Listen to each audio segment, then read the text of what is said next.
3 seconds. Burgess, step back, deep three, tried to bank it in! Oh, baby!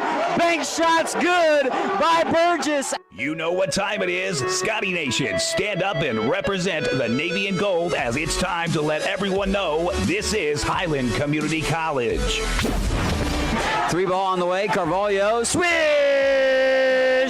Carvalho hits the 3. From the players who work hard and never quit. Nicole wide open 3, nothing but nylon.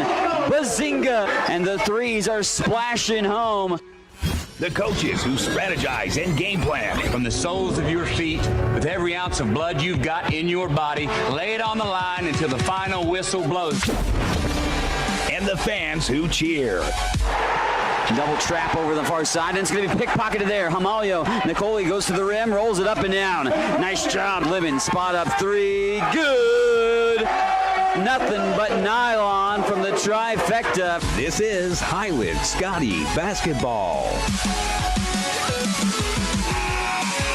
On the road tonight for Highland Community College basketball here on the Scotty Sports Network. Mike Smith alongside with you, the voice of Highland Community College, ready to roll for a big-time showdown for the Scotties here this evening on the men's and women's side for tonight's affair. It's a battle of top 10 teams yet again, as it was the first time around, and the girls match up as the women will do battle of Johnson County and Highland Community College. Live from Johnson County Community College today, we are here for the second time around through the Jayhawk Conference, and well, Highland remains undefeated for the Lady Scotties and ranked number 3 yet again this week in the NJCAA Division II top 20. 26-0 for the Lady Scotties, of course, which is the longest winning streak in school history. 5-0 in Jayhawk Conference play, 6-0 in the region thus far this season. They dispatched Johnson County in impressive fashion at home, 108-65. However, I don't expect this one to be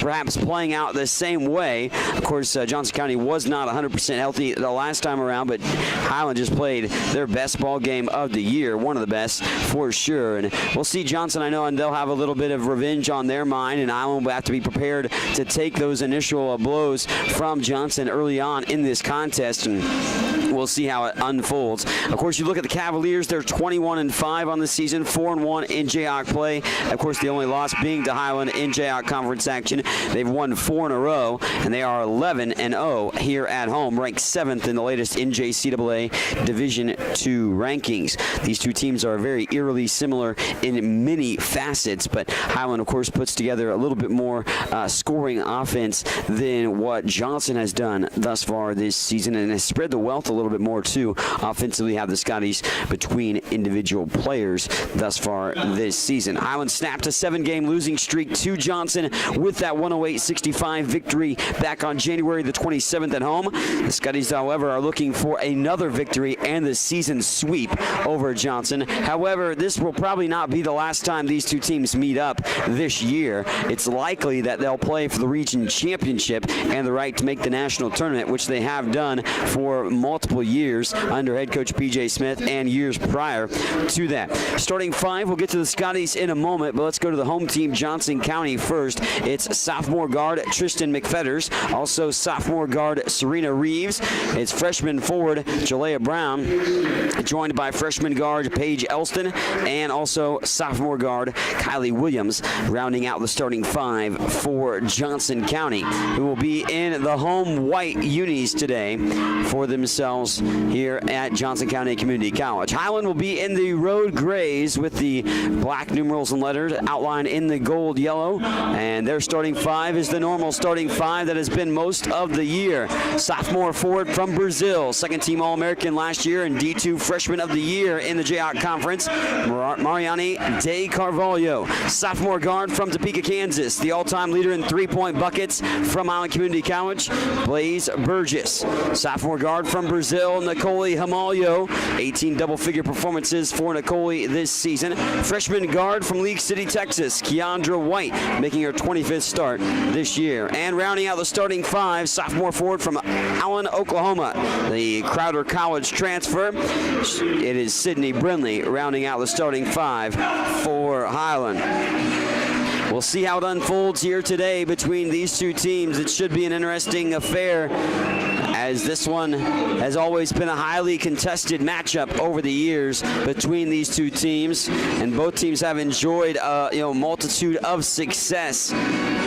But Highland wants to continue their successful winning ways and make sure their record remains unblemished with a road victory here today against a top 10 team. Scotty's rolling in after the win against Labette at home and against Fort Scott prior to that. And they had picked up a couple of road victories before that, and then you go all the way back to Johnson County in the game prior to that. Some big-time scouts on hand to scout this ball game, as have been for many games for Highland and Johnson over the course of the year.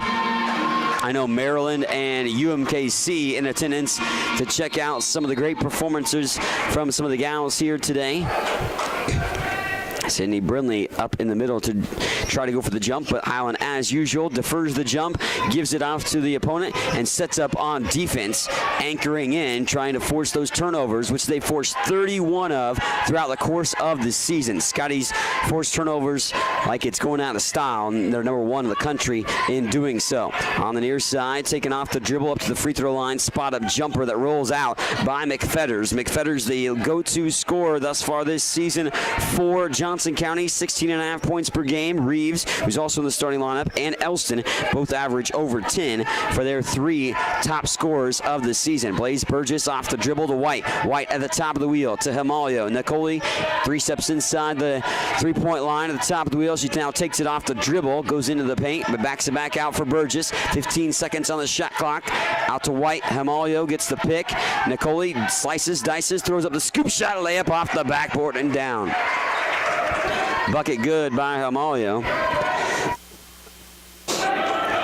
Pressure defense broken up in the backcourt and all the way to the rim. Layup short, however, as Sierra Reeves misfiring on the layup inside. They do break the pressure. Burgess for 3, and it clanks in off the back of the rim. Talk about a little lady luck on the hands of Blaze Burgess, but she'll take it with a kiss, knocking it down. Early on, 5-0 Highland on top as they strike first for the first 2 field goals of the matchup. Bounce pass finds the hands of Elston.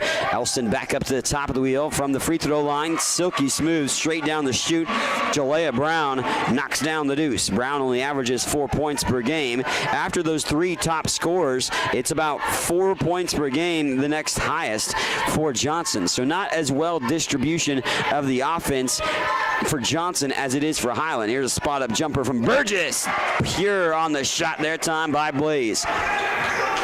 Blaze with an early 5 points, looking to score early, and that's a good sign to see Blaze Burgess getting some buckets early. Carvalho challenges at half court, but tracked in by Johnson.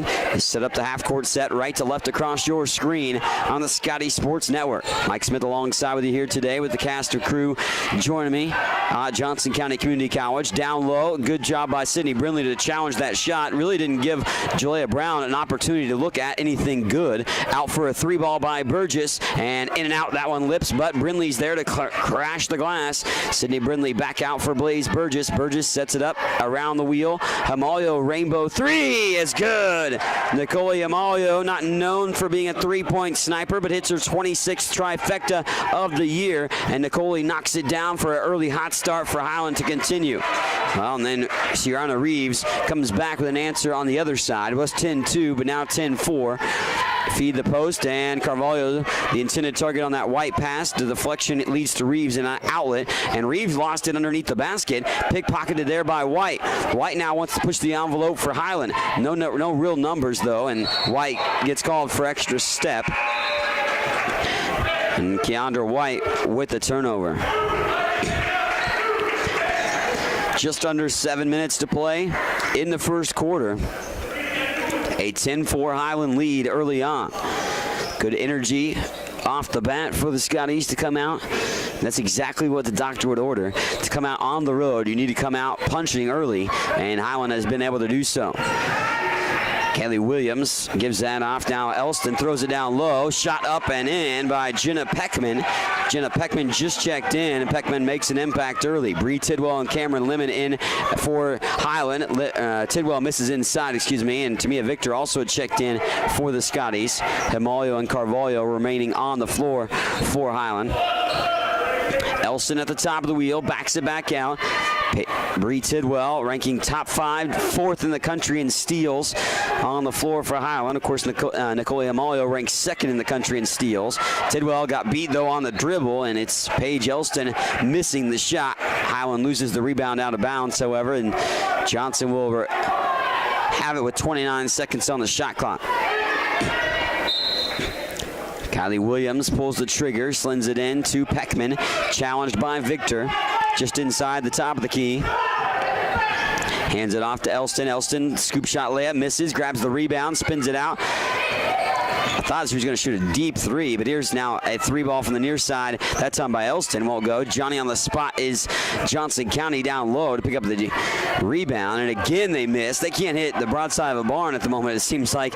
Down low, 3 of 10, and a lot of shots inside the paint. Carvalho changes up her angle at the rim, and, well, shot ricochets out for Mariani. 5:50 to play in the first. A 10-6 ball game. Highland on top by 4, led by as many as 8 here in the first stanza. Off the dribble, Elston back out. Now off the baseline run and up and in. Running to the basket there. Deshelle Terry. Outlet pass ahead from Lemon to Himalio. Nicole backs it back out behind the wing. Lemon gets the pick it from the top of the key. Tidwell gets the pick from Carvalho. Himalio thinks about the 3, slices into the lane. Nicole going to go baseline now. Have to find somebody to give it off to with 10 seconds on the shot clock. Tidwell fires up a 3. It's short and just hitting off the front of the rim. Johnson County hit the brakes once they got it into the half-court set. 5 and change to play in the first. Bounce pass off to the near side. Terry takes it off to the free throw line and goes right into the defense. Referees blow the whistle and call foul on Highland here. First foul of the game comes with just under 5 minutes to play, and it goes on Cameron Lemon. Stefani Chiziani coming into the game. Sydney Brindley's back in. Maria Alcantara enters the game for the first time for Highland as well. Try to pull the trigger. They do get it in before the 5-second call. Into the corner for Williams. Back out. Sydney Jones on the floor helping man the point. Jones bounce pass deflected. Tracks it down herself. Gives it off to Terry on the near side wing. Back to Jones at the top of the wheel. And Jones into a double team. Off to the corner for Terry. Back to Jones. 12 seconds on the shot clock. Open 3 from the right side wing. Ida Pichel firing that up. She misses too strong. And Chiziani with the rebound. Cameron Lemon, baseball pass ahead for Tidwell. Bree back out, swinging around the world. Chiziani looking to feed the post to Brindley. Now takes it off the dribble and takes it all the way to the rim. Lays it up short, however. And it works its way out of bounds off the miss by Chiziani.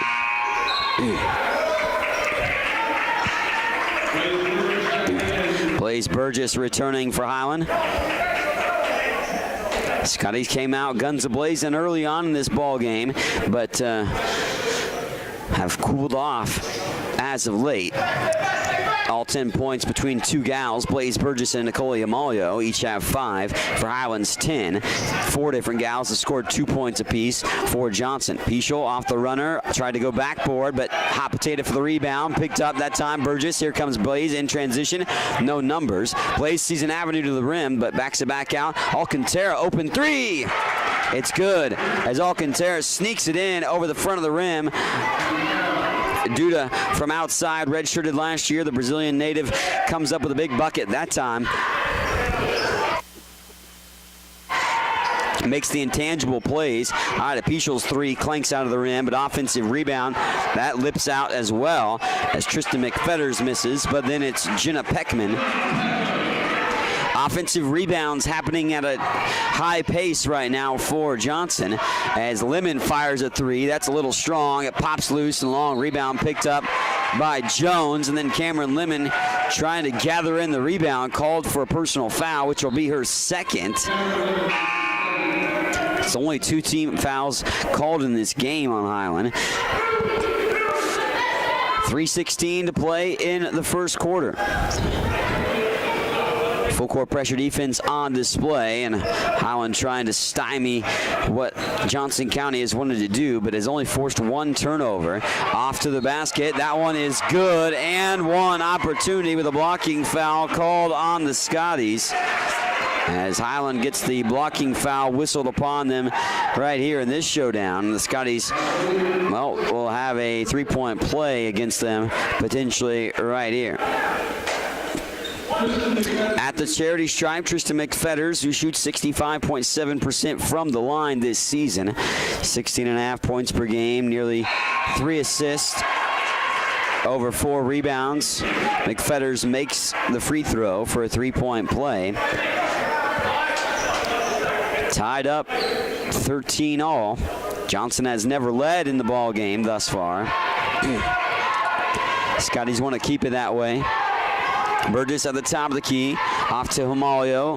Alcantara, Chiziani, and Carvalho on the floor, rounding out the Scotty 5. Alcantara fires a 3 again. Bingo. Dead on at the top of the wheel. Bullseye for Alcantara. And she says, be mine to the 3-point basket here on Valentine's Day. And back to the lead right now. Misfire on that shot, and it's Carvalho grabbing the rebound. Nani in transition, glides around the defender, misses the layup, and won't go. 1 and done for the Scotties. McFetters races off to the half-court set for Johnson County.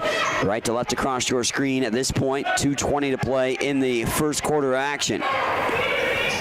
Oh, that's off almost nearly a kick ball. You could have called that at least that way, but back in the hands of Jones. Jones into the paint, jump stop, back out for an open 3 on the way. That's too strong. And rebound saved by Pichel on the far sideline and saved in the hands of Jenna Peckman. 2 minutes to go with 24 seconds on the shot clock. Highland up with that 3-point bucket, 16-13. Pichel off the cut to the basket. Bucket's good, and 1. Kylie Williams with the deuce, and then the free throw added upon it. So we go to the free throw line. Opportunity with the charity stripe try here for Kylie Williams to tie this game at 16.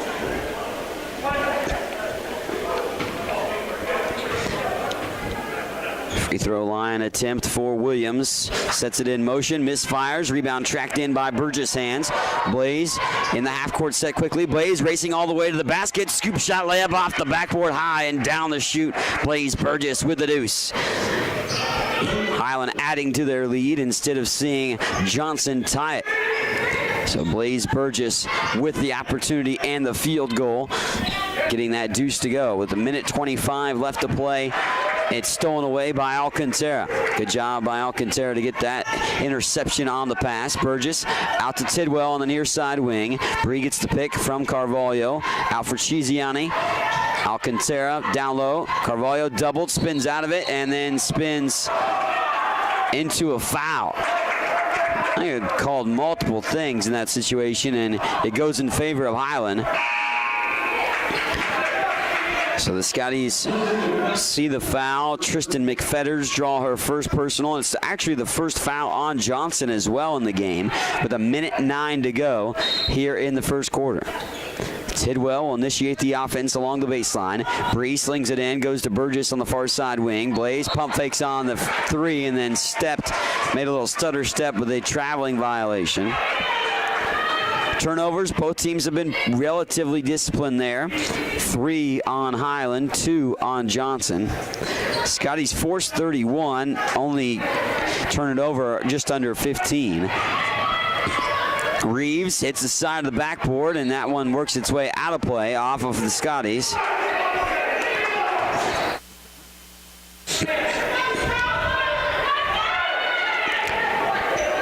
57.2 seconds to go in the ball game in this first quarter.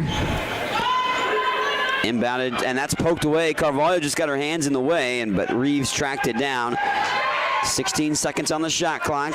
Off the dribble, Elston. Elston into a double on the far side block. Back out for Peckman.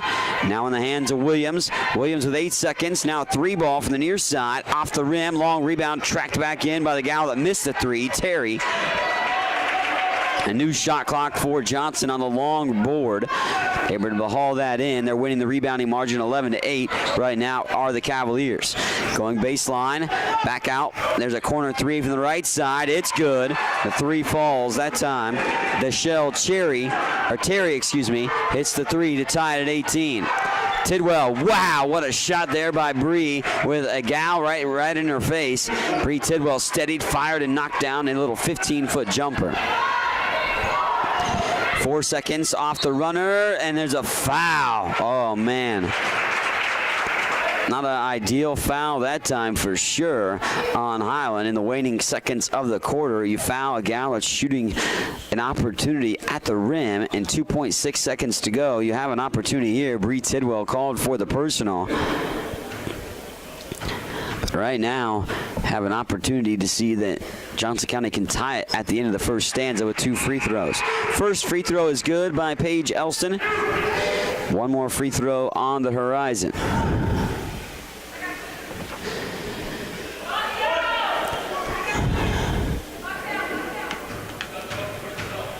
At the charity stripe, Paige Elston with another free throw.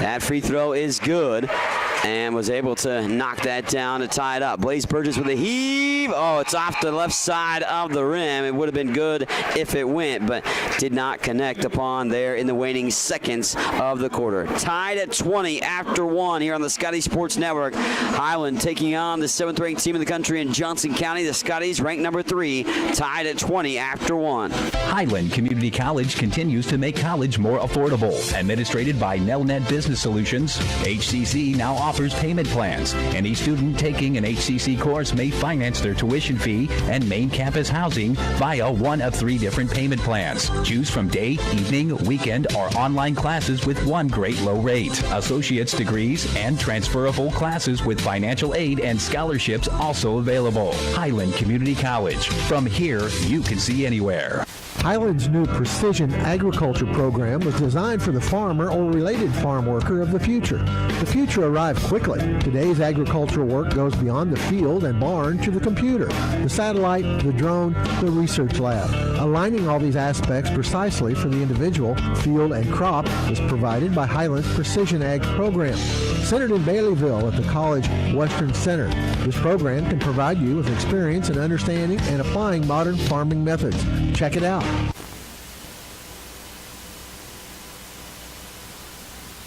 On to the second quarter we go here in this showdown, and well, Highland Community College had the early lead, and well, they never trailed in the ball game to Johnson, but Johnson got a couple of free throws down there in the final seconds of the quarter to ultimately tie this at 20 apiece. But Scotty started off guns a-blazing early. 5 points by Blaze Burgess and 5 points by Nicole Amayo led to a 10-2 lead as Tidwell lays it up short on the jumper from the free throw line.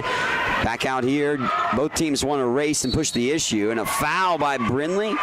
Wow, Sydney Brindley went for a block and, well, didn't connect upon that, and apparently she connected upon the arm in the hands of Kylie Williams.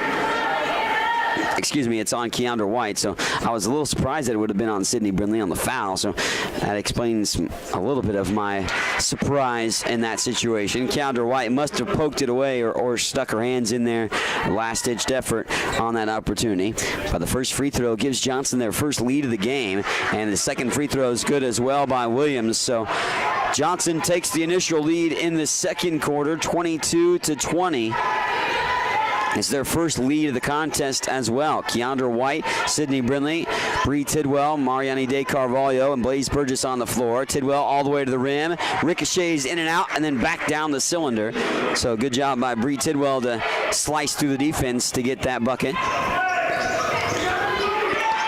Wide open on the far side block, and then spinning around, going up and under as well. Good move by Kylie Woods, the freshman forward from Rose Hill, Kansas, for Johnson. White Oh, a little too much shake and bake on the far side with a turnover.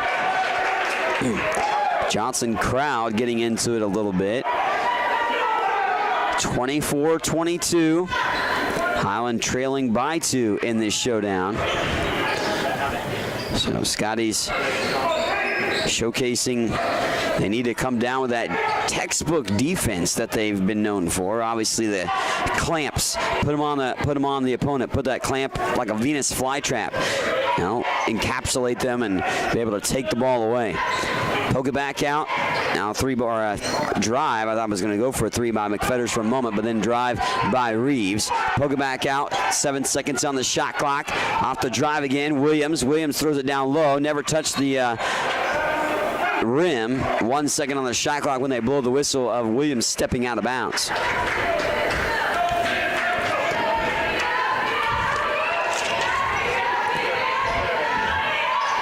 (24-22).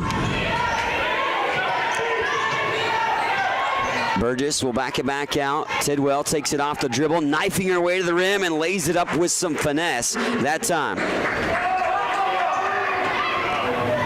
Off the dribble again, all the way to the rim, and another foul call at the basket on Highland in the act of shooting as well. My man Jarrett giving me a good point. 50-50 balls not going the way of the Scotties early on in this affair. And those are the intangible plays you have to make, the hustle plays that win you those 50-50 balls, 50-50 extra opportunities that win those in those situations, especially in close games, as Jarrett was saying to me. At the free throw line, first free throw was made. Deshelle Terry back at the charity stripe again, and that second free throw is good as well. Tight ball game, and we expect it to be that way. I know Scotty took care of business in big-time fashion the first time around, but you have to expect, given the rivalry between these two teams over the years, that Johnson would be on their A game today, and they poke it away with a steal. Here's McFetters in transition. Tristan all the way to the rim. Bucket's good and one, as Bree Tidwell will be whistled for the personal. McFetters with the deuce. And balanced scoring continues to be the trend right now for Johnson.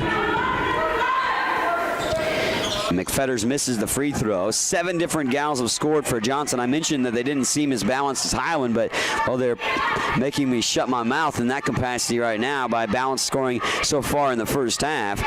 28-24. Both these teams, of course, average a lot more points than we're on pace for. Rainbow 3 by Hamalio is too short, just grazing the rim. Long rebound tracked in by the hands of Stowers. Stowers on the right side wing, off the dribble to the free throw line, dumps it down low for Woods. Woods double teamed, backs it back out. Reeves off the dribble, stripped, and then a charge called. As Reeves' momentum kept, she didn't have the ball, but her momentum kept her going into the paint. And Tamia Victor, who has been a charge-drawing machine this year, drew another one. 28-24 with 7:22 to play in the first half.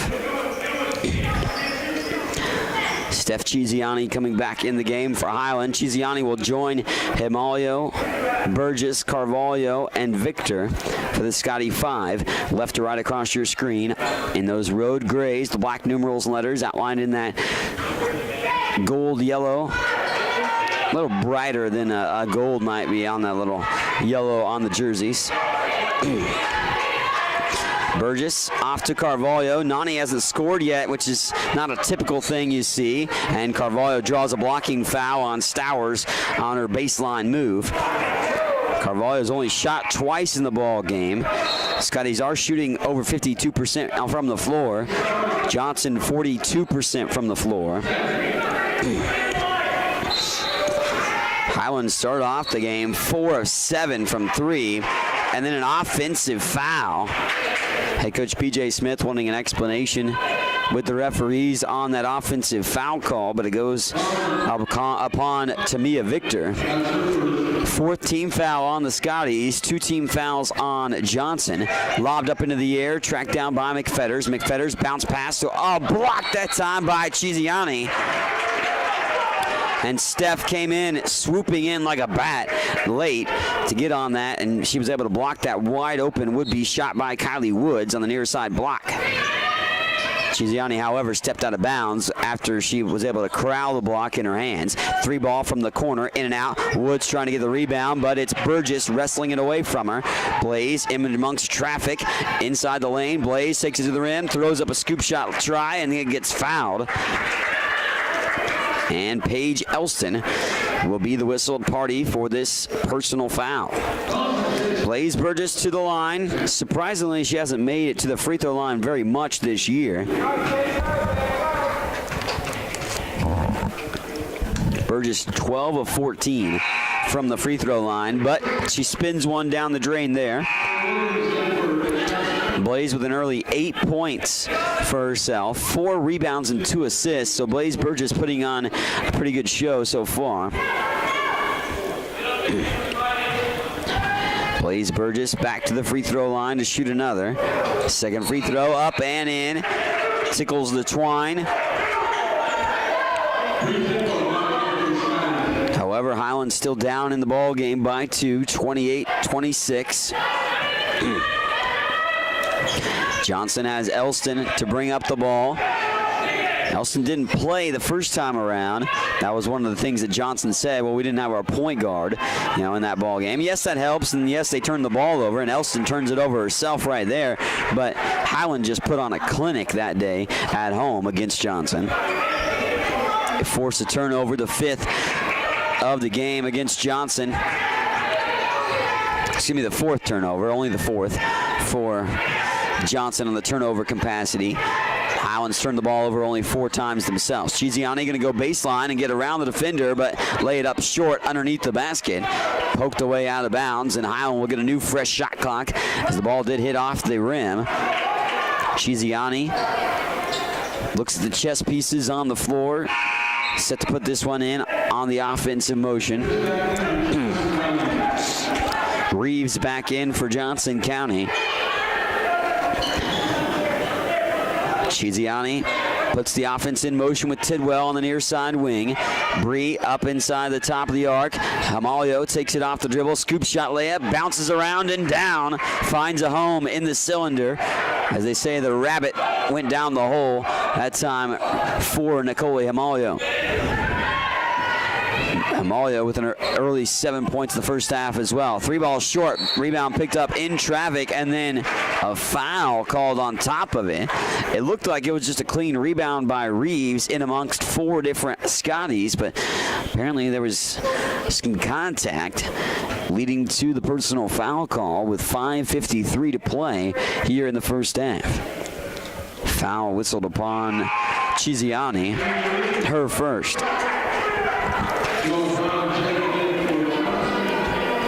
29-28, 5:53 to play. Back at the line, Reeves set to shoot another free throw. 67% free throw shooter and 10.7 points per game. Also averages 8.6 rebounds as Carvalho tracks in the rebound on the miss. Nicole Hamalio on the near perimeter, out to Chiziani. Carvalho, Nani's still looking to score, hasn't done so yet. Brindley thinks about the dead-on 3 from the top of the wheel, gives it off to Tidwell. Bree off the dribble, fouled before the shot. We're not even close to the bonus yet. That foul will go on Paige Elston. Elston's first, Johnson's 4th. And that's deflected. Reeves knocked it away.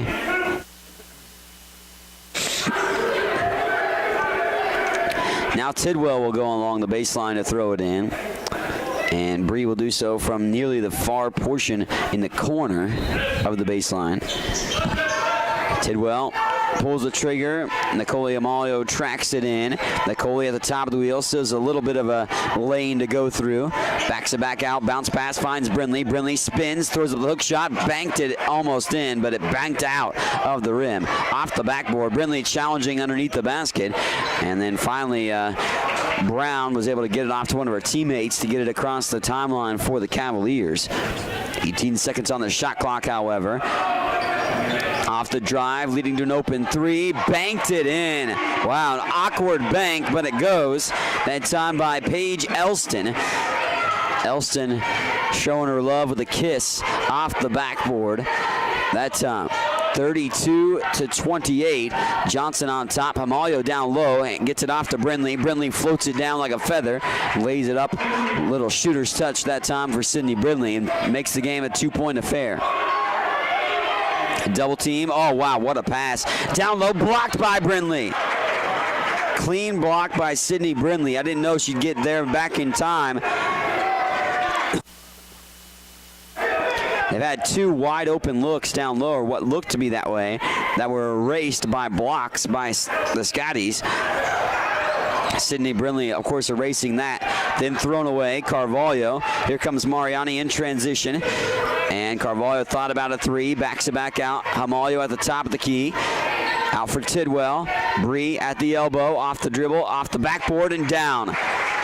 Bree Tidwell, as they say, with the kiss.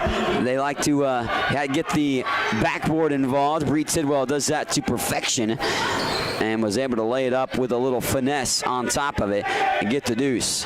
Tie it up at 32. Try that suffocating defense now for Highland, although they go baseline in the basket, no good.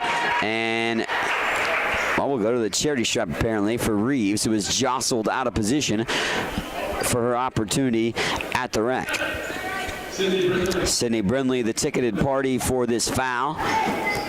3:57 left to play in the first half. And we go to the line for Reeves. Reeves sneaks it in over the front of the iron for her 4th point of the game. Reeves also has 5 rebounds. She's 2 of 3 from the charity stripe, 9 of 12 from the free throw line for Johnson. Highland's only shot 2 free throws. Did make them both by Blaze Burgess, but 2 free throws to now 13. So a big differential in the free throw capacity here in the first half. Flick of the wrist, second free throw, rolls off the iron, won't go down. Carvalho with another rebound. Blaze Burgess putting the offense in motion. Off to Chiziani. Steph off the dribble to the side, off the side of the backboard, and then a over the back call on Carvalho. 3:43 to play. That will be team foul number 7. Although the scoreboard says 6, but the last foul would have been 6th, and this is the 7th, so. At the free throw line, Deshelle Terry makes the first.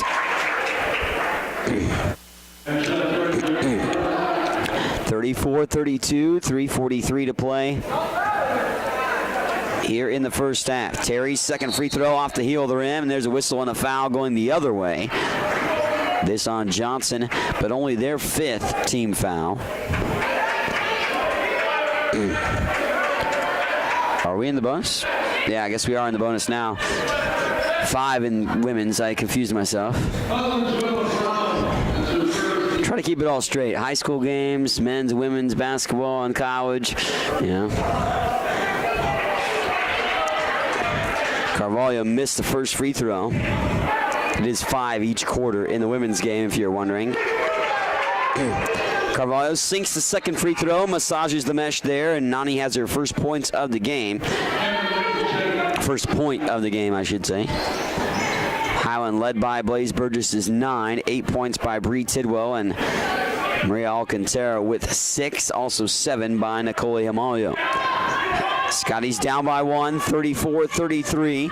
Johnson in the half-court set. Elston off to the near side. Here's a 3-ball on the way. Rolls off the rim. Rebound tapped around down low. Shot airballed underneath the basket by Brown, and then poked away by the Scotties underneath. Offensive rebounds have happened for Johnson, leading to second chance opportunities. Now they haven't been able to make pay dividends a lot, consistently in this game. 8 offensive rebounds in the game so far for Johnson, but they've had multiple second chance opportunities. And Bree Tidwell stole it away for a moment, but never had a full firm grasp. Johnson gets it back in the half-court set. They fire the 3. It rolls around and off. Carvalho with a rebound and a reach-in foul. And Mariani will go back to the free throw line where she just was. Serena Reeves back with a foul called upon herself. That is her second. Carvalho, 1 of 2 from the free throw line, misses the first.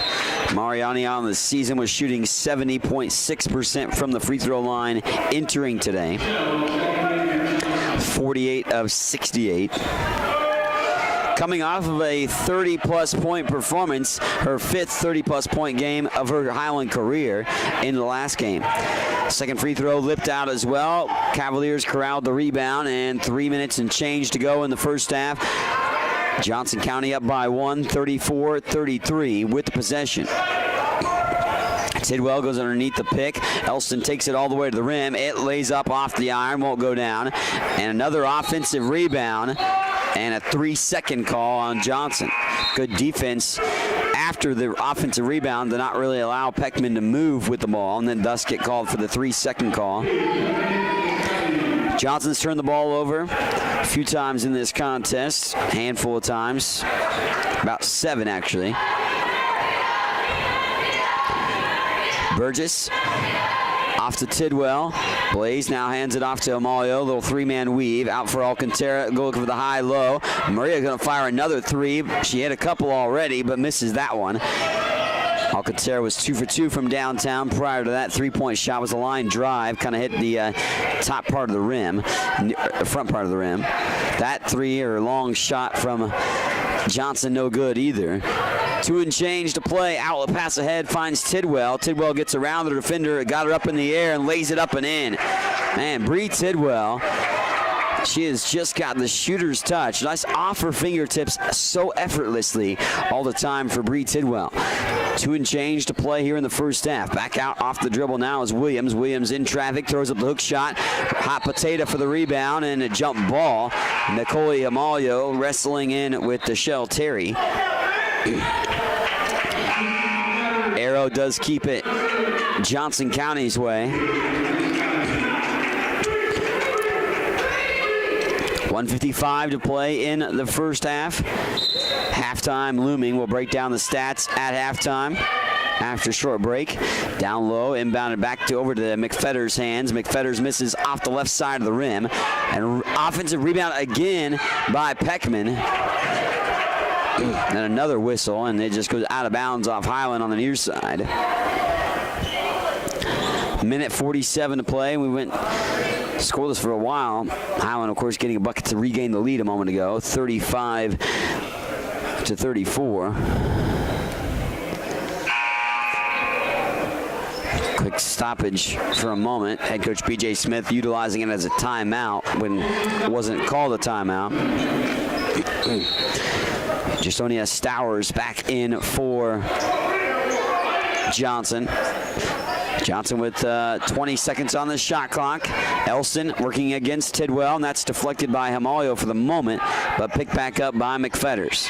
McFetters bounce pass now up to the elbow, back to McFetters going baseline. McFetters gets blocked by Brindley. No thank you card sent there that time. Instead of a Valentine, it's a no thank you card by Brindley on the block shot. Sydney down low gets, well, partially blocked herself. Peckman got a hand on it, so it'll stay with Highland underneath the basket. Minute 18 to play here in the first half. Corner, Tidwell, corner pocket, 3! Swished it home. And Bree Tidwell from downtown rocks in the trifecta, and Highland up by 4. So 3 ball by Tidwell, good one from her. Off the dribble, it's McFetters. Dump pass for Peckman, and Peckman called for a travel. That's the Highland defense forcing another turnover.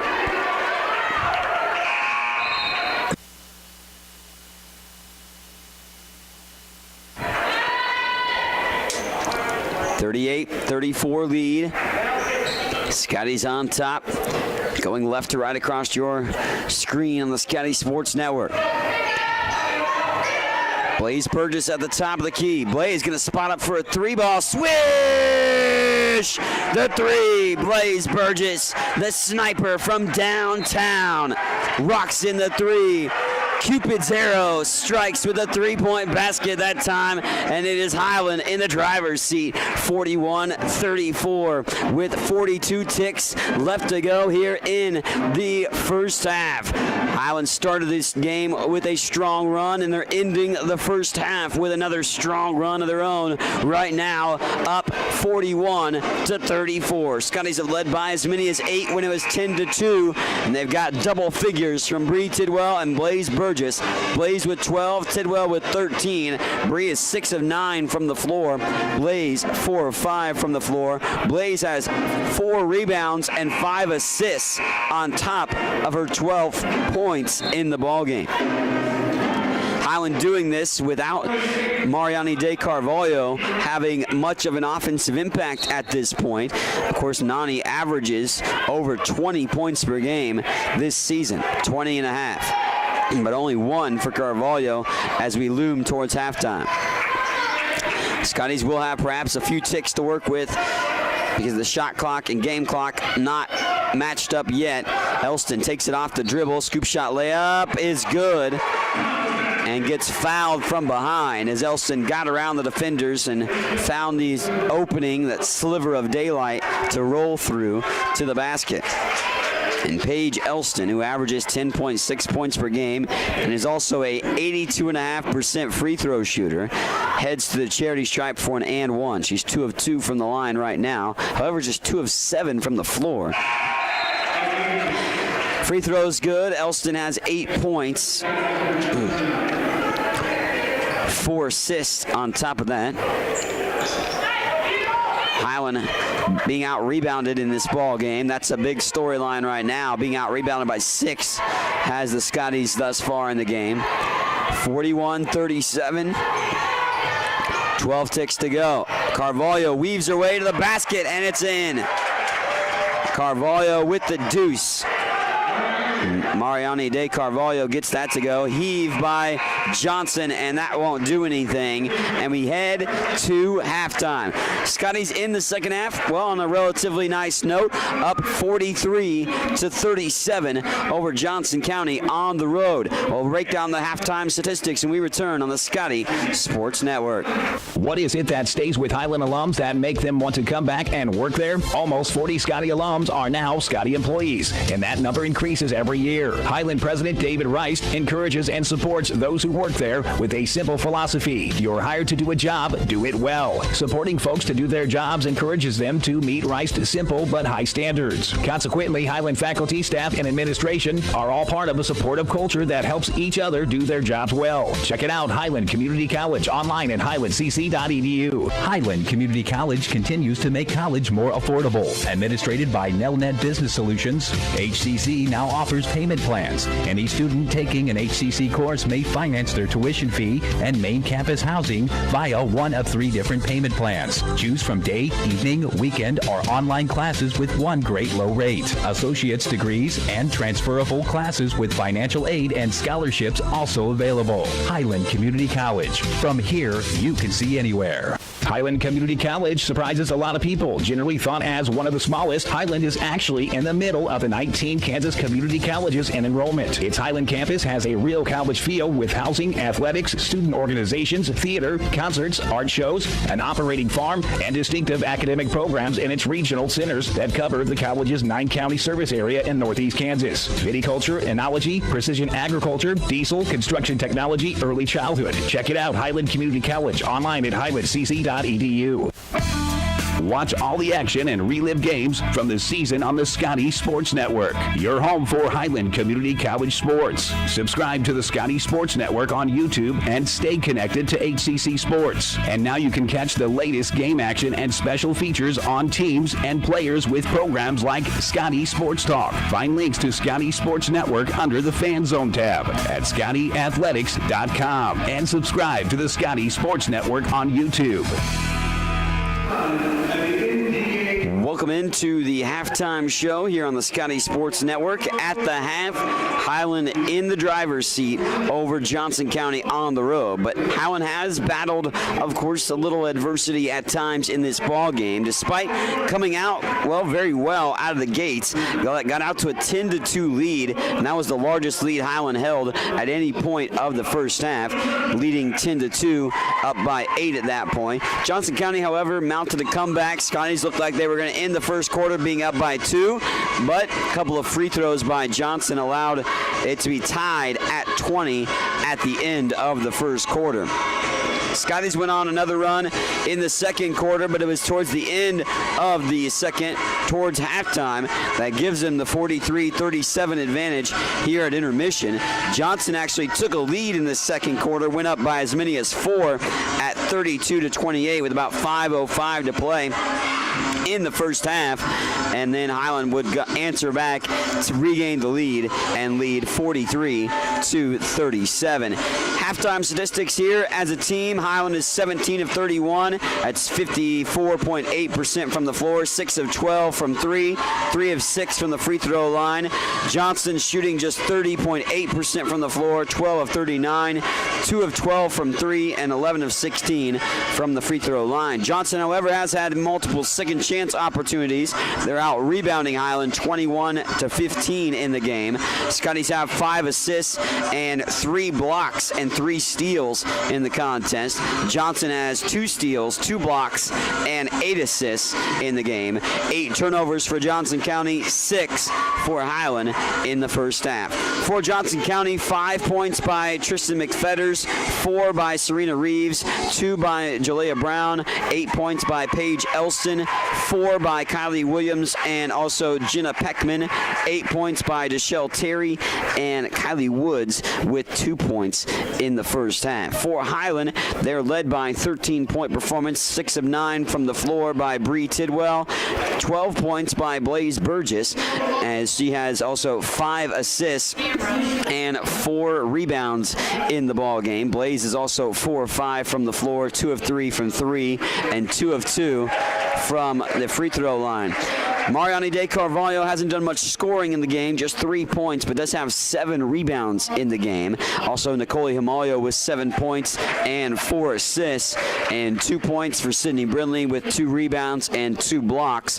Also, Maria Alcantara with 6 points. Steph Chiziani hasn't scored yet, but does have a rebound and a block in the ball game too. Tamia Victor, Cameron Lemon, and Keandra White all saw time in the first half for Highland as well, for the Scotties, who lead it 43-37 here at intermission. We're going to take another timeout. We'll come back. We'll talk about all the latest in Highland Community College sports when we return here on the Scotty Sports Network. Get all the latest news on Highland Community College athletics by checking out ScottyAthletics.com. From recaps of the latest game action, schedules, stats, player features, athletes of the week, and much more. All you need to know about Highland Community College sports at your fingertips at ScottyAthletics.com. Make sure to also follow us on Twitter at HCC Scotties and on Facebook. If you have heard stories about college debt and what it is doing not only to the students who borrow the money, but also to families who co-sign those loans, you may have concern about your own college future. Check out the difference it makes to attend Highland Community College before transferring to a 4-year institution. Going to Highland will save you thousands of dollars in college expense. Literally, you'll be able to start your life after college without the burden of debt that is impacting so many families. Check it out at highlandcc.edu. Highland Community College. From here, you can see anywhere. Highland's new precision agriculture program was designed for the farmer or related farm worker of the future. The future arrived quickly. Today's agricultural work goes beyond the field and barn to the computer, the satellite, the drone, the research lab. Aligning all these aspects precisely for the individual, field, and crop is provided by Highland's Precision Ag program. centered in Baileyville at the College Western Center. This program can provide you with experience in understanding and applying modern farming methods. Check it out. Do you want a chance to win a pizza a week for 1 year? Highland Stop and Shop is giving Scotty fans a chance to win pizza for a year. For every full pizza you purchase at Highland Stop and Shop, you will receive a card that you can bring to the Highland home basketball games and enter into a drawing for a half-court shot to win pizza for a year. Each winner drawn at games automatically receives one free pizza. Promotion will run until someone makes a half-court shot and wins. Visit Highland Stop and Shop at 707 West Main in Highland.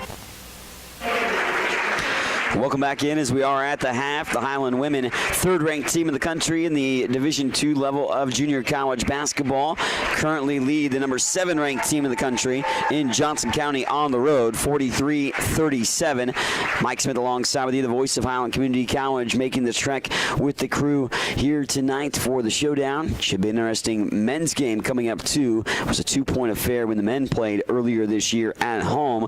Johnson just got the better of the Scotties there, so Highland looking for a bit of revenge for that only league loss and conference loss that Scotties have faced and have saw themselves. Highland men did break into the top 20 this week at number 18 in the latest NJCAA D2 poll. We'll see if they can continue their mojo coming up tonight at Johnson County Community College for this road contest. We'll see if the Highland women can finish off this ball game. Of course, going to have a fight on their hands, and that's exactly what they expected with Johnson County, and it's a 6-point game here at halftime, 43-37. You want to keep up to date with any of the Highland Community College sports? Indoor track and field season going on. Baseball season is underway. Softball season gets underway tomorrow in Oklahoma. Best of luck to the ladies there, and the baseball team will be in action tomorrow too. We'll have scores and more and all of the recaps and all that at ScottyAthletics.com. Also follow us on Twitter, HCC Scotties. You can follow us on Twitter for great updates from all of Highland Community College sports. We also will be providing the stream for the indoor track and field regional championships in Manhattan coming up on Sunday. We'll have the stream of the action that happens on Friday and Saturday as well from Highland Community College at the Wellness Center, but then the action will transition to Manhattan on the campus of K-State, of course, and we'll have coverage of all that for the Jayhawk Conference in general. We'll be providing the coverage right on the website, at Jayhawk Conference website. You'll be able to find the link for the indoor track and field regional championship coverage. We'll have video coverage and some audio. I'll have interviews and more perhaps coming up on Sunday. So looking forward to that, but looking forward to the second half of this women's game here in this showdown, because it should be an interesting one, especially if it plays out just like the first half did between these two teams. Highland's going to have to be a little bit more consistent on the rebounding. You don't want to give as many second chance opportunities that Johnson County garnered. Now, the Cavaliers didn't take advantage to much at all in that first half from those second chance opportunities, so Highland was able to avoid that being an issue. But normal, of course, the Scotties forced a lot of turnovers. They only forced about 7 in the first half and got 9 points off those turnovers. Right now, that would obviously be the lowest that they've forced against an opponent this season. The lowest that they have, or one of the lowest performances that they've forced has still been over 20 turnovers, that is, over the course of the year. They even forced 40 turnovers in 4 games against opponents, and they forced 31 per game on average. But Johnson County is a pretty darn good team. They don't turn the ball over a lot themselves, only about 14.2 turnovers per game. Highland averages about 14.8 turnovers per contest here this year. I heard that streaming for the contest today going on at Rookie's Bar and Grill in Troy. Shout out to Rookie's Bar and Grill streaming the ball games for us, watching Highland Community College sports. We appreciate the support, and congratulations for streaming us for us, and thanks to doing so at Rookie's Bar and Grill in Troy. Stop by there for opportunity to get some good food and have a good time over in Troy at Rookie's Bar and Grill as they stream some of the Highland Community College basketball games. games and other sports activities as well. Ready for the second half? We will be that in about a couple of minutes. We will take another time out. I'll regather myself and get ready for the action in the second half when we return on the Scotty Sports Network. What is it that stays with Highland alums that make them want to come back and work there? Almost 40 Scotty alums are now Scotty employees, and that number increases every year. Highland President David Rice encourages and supports those who work there with a simple philosophy. You're hired to do a job, do it well. Supporting folks to do their jobs encourages them to meet Rice's simple but high standards. Consequently, Highland faculty, staff, and administration are all part of a supportive culture that helps each other do their jobs well. Check it out, Highland Community College, online at highlandcc.edu. Watch all the action and relive games from the season on the Scotty Sports Network, your home for Highland Community College sports. Subscribe to the Scotty Sports Network on YouTube and stay connected to HCC Sports. And now you can catch the latest game action and special features on teams and players with programs like Scotty Sports Talk. Find links to Scotty Sports Network under the Fan Zone tab at ScottyAthletics.com and subscribe to the Scotty Sports Network on YouTube.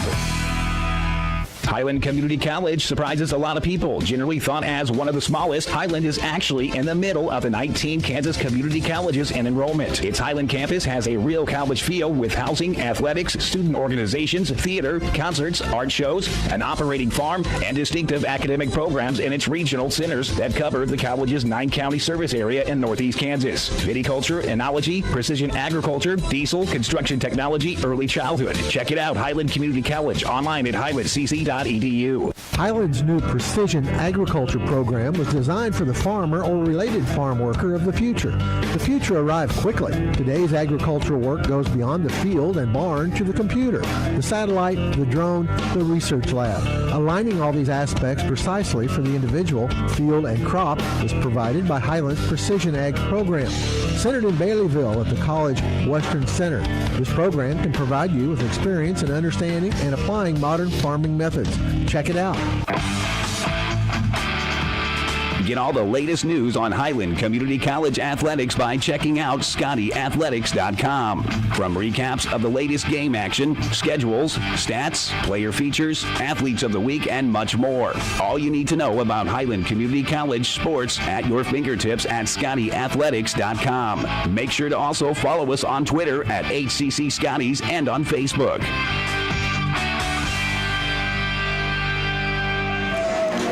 On to the second half we roll.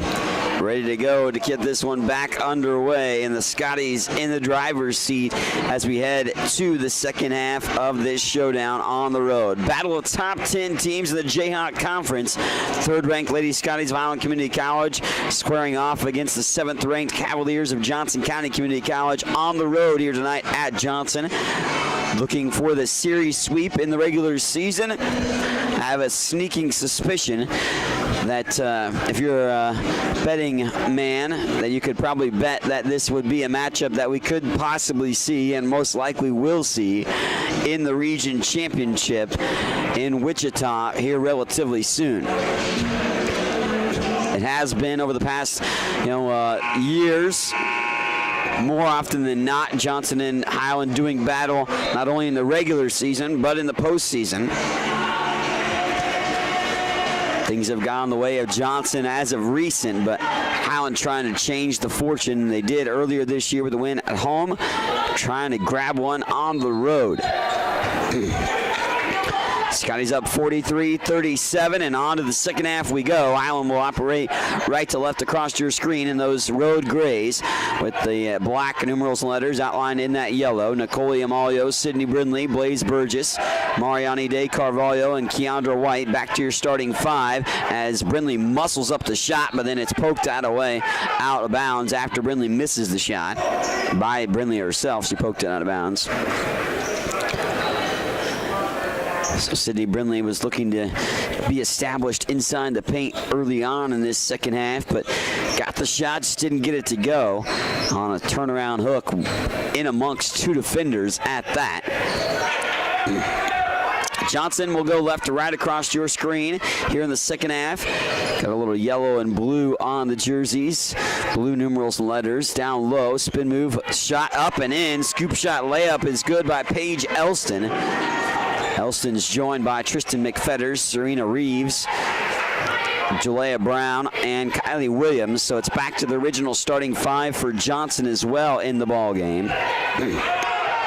Himalio out for White. White peels it back behind the three-point line. Sydney Brindley out to Himalio on the left side wing. Nicole gets the pick, cuts to the lane, takes it all the way to the basket. It's like the parting of the Red Seas right there. It was wide open to roll to the basket that time for Nicole Himalio after the pick by Sydney Brindley. The help came, and no one was paying attention down low. Scoop shot layup no good. That time by Reeves, but the pickup by Brown and the second chance try does convert upon, and Brown gets the deuce with 8:30 and counting here in the third. Highland on top 45-41. White knifing her way to the rim, makes the extra pass. Brindley misfires, misses again. White with the offensive rebound. Yes, and one. Well, if you're not going to get it the first time, second time, or the third time, might as well get it the fourth time. And Keandra White, who is trying to give it off to Sydney Brindley for the bucket initially, got the bucket herself on an offensive rebound, and Keandra will head to the charity stripe for a free throw. It's White's first points of the game. Keandra doesn't score a lot, 5.3 points per game this season. Makes a lot of intangible plays. That's why she starts as a freshman. Blaze Burgess the rebound, spots up for the three, off the rim. Brindley rips down the rebound. Sydney trying to go up strong with it, but nowhere to go. Burgess now has it off the drive. Blaze gets a foul call on Johnson County. This is either on Reeves. It is on Reeves.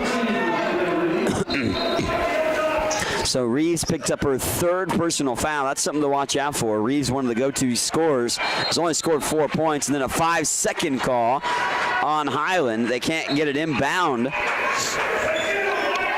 And the Scotties do something that is not very typical of them.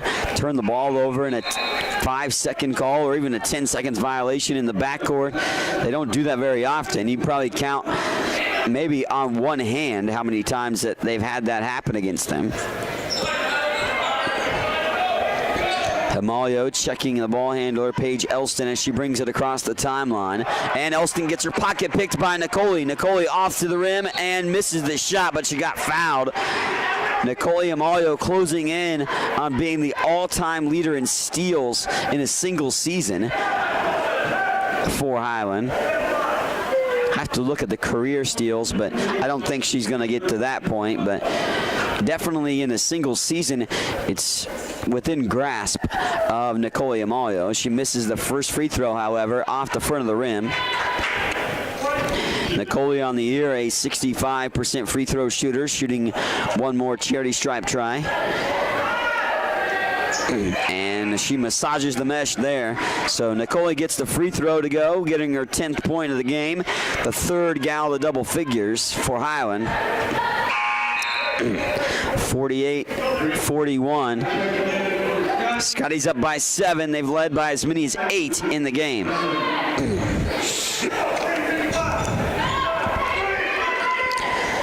Just under 8 minutes to play here in the third. Getting pressure defense, but Johnson County breaks it. Elston lost the handle, but picked back up that time by Johnson. Off the dribble all the way to the rim. Terry, errant shot down low. Burgess, outlet pass ahead, finds Himalio. Dump pass for Brindley. Brindley, and one. Spinaroonie around the rim. It's good. Takes a couple trips around the iron, and Sydney Brindley cashes it in for 2. But could be 3 with the free throw.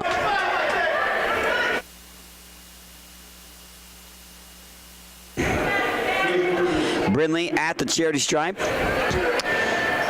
Burgess, excuse me, I will say, the PA announcer just confused me. He said Blaze Burgess was shooting free throws. Well, clearly Blaze Burgess does not look like Sydney Brindley. They are night and day different. But 50-41. Highland on top by 9. Now their new largest lead. Ida Pichel misfires there. Outlet pass ahead. Here's Burgess. Blaze all the way to the rim. Scoop shot layup is good. And Highland has forced Johnson into a timeout here in the third stanza. 7:09 to play here in this quarter, and Highland extends their lead to their double-figure margin for the first time in the game. 52-41. We're back on the Scotty Sports Network in just a moment. If you have heard stories about college debt and what it is doing not only to the student who borrowed the money, but also to families who co-signed those loans, you may have concern about your own college future. Check out the difference it makes to attend Highland Community College before transferring to a four-year institution. Going to Highland will save you thousands of dollars in college expense. Literally, you'll be able to start your life after college without the burden of debt that is impacting so many families. Check it out at highlandcc.edu. Highland Community College. From here, you can see anywhere. Scotty's on a nice stretch run here that has allowed them to take a double-digit lead for the first time in this ball game. Led by as many as 8 in the first half, but have now garnered an 11-point lead in this ball game. We have an appearance from the Cavalier mascot down on the sideline. Got a nice beard going with a good mustache. But Johnson on the transition. Had to peel it back, sending it up. Kylie Williams hands this one off to Reeves. Reeves at the free throw line. Now back out for Jones. Jones spot up jumper that goes off the rim. Misfires. Tidwell with a rebound. Bree pushing the issue. Bree going to go all the way to the rim. Throws it up and a charge drawn. Tidwell tried to avoid it, but called for the personal foul. So Bree Tidwell whistled for the charge. It's Bree's 4th personal foul. Wow, I didn't realize that she had racked up 4 fouls already. And Bree, frustrated with herself, will take a seat on the bench.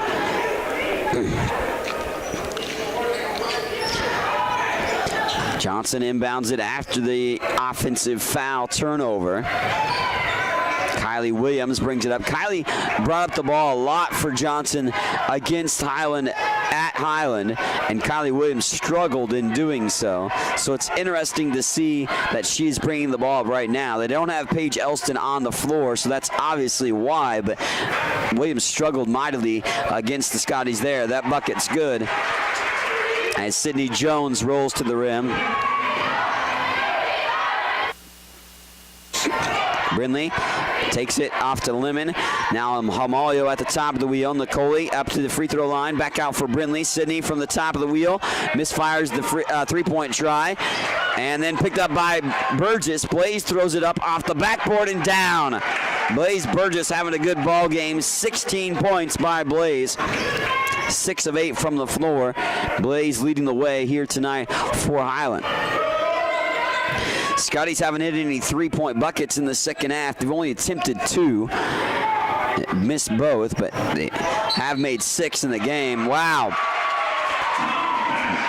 Good play there. That's a weight room play. I mean, a type of muscle shot up there to muscle it to the backboard. And then get the ricochet off the backboard and down the cylinder. Jenna Peckman.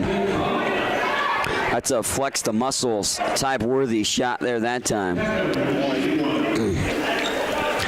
Peckman with the free throw coming attached to the shot because an and one opportunity. Foul, by the way, was on Sydney Brindley of Highland. And they wave it off. Lane violation on Johnson. So free throw negated. Highland on top 54-45. Lead back down to single digits, but up by 9, Highland is. Led by as many as 11 a little while ago. Hamalio on the right side wing, gets the pick, goes along the baseline. Nicole weaves her way all the way to the basket. It taps in. Hamalio got it to dance around the top of the iron for a little while. Hung out there for a few drinks and then fell down and was able to go down.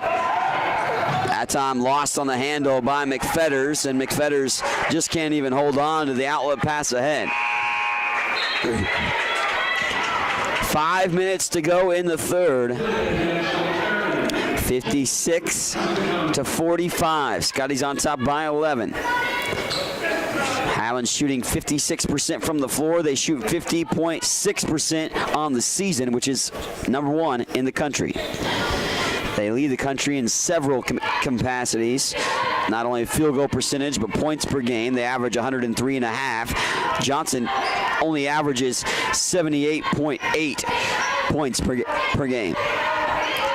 Highland has scored over 1,000 field goals this year, 1,034 entering today. That was actually 150 more than the second place one. Blaze Burgess from downtown knocks down the 3 ball again. Blaze has got 19. First 3 of the second half, and Johnson just dribbles it off their own hands. Paige Elston unfolds in a bad way there at the mid-court line. Burgess, Carvalho, White, Hamalio, and Victor on the floor. A good bounce-back game for Nicole as well. She actually scored 0 points in the last game, but has 12 in this game. Carvalho off the dribble. Long, gangly arms of Mariani misfiring on the little roll off the rim, but Carvalho will go to the charity stripe to shoot a pair. Carvalho only has 3 points, 1 field goal in the game. Nani, the all-time leading scorer in Highland Community College women's basketball history. Carvalho a little off today with her offense.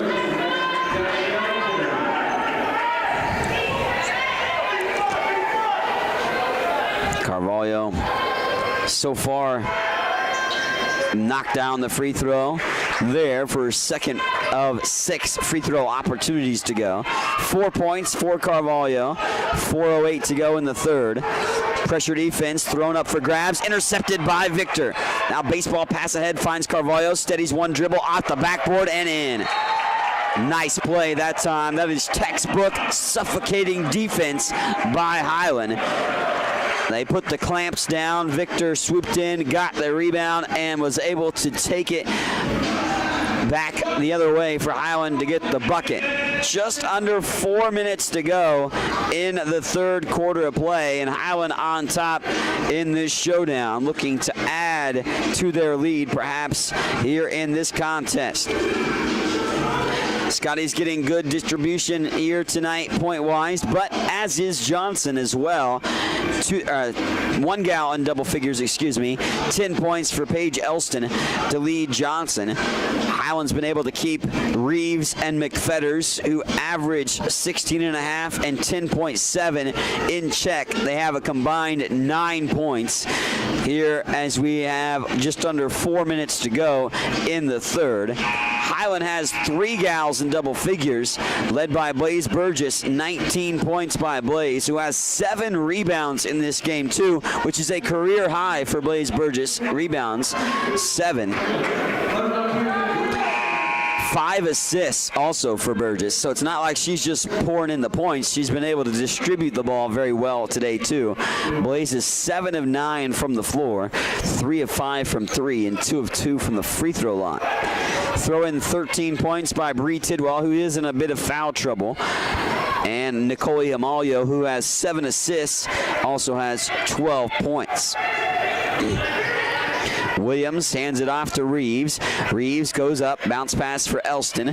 Elston off the drive, goes to the rim, lays it up short. Rebound down low, picked up by Reeves. Reeves lost the handle and then poked it away, and then they'll call foul from behind. A little push by Victor, perhaps. Victor nearly forced a jump ball. She almost had her hands on it enough to tie it up, but not holding on long enough to get the jump ball called. So Victor called for the personal. Stolen away by White. White knocked it away, and Keandra lays it up and in. White throws it down there that time with a nice little finger roll for 2 more. And that almost thrown away again by Johnson. And they get in the half-court set. Will fire up a 3-ball down low. Picked up by Reeves. The bucket won't go, but a foul comes attached. And Highland now up 64-45. And if Johnson's not careful, this one can balloon out to a big lead for the Scotties. 19-point advantage is the largest lead now the Scotties have owned, which is currently at this point. Free throws, good. It tickled the twine there. That free throw opportunity by Serena Reeves. Reeves, however, as I mentioned, averages 10.7 points per game, but has 1 field goal. That is it. And just 4 points in the game right now. 5 points, excuse me, make it 6 as she goes 2 of 2 from the line that time around.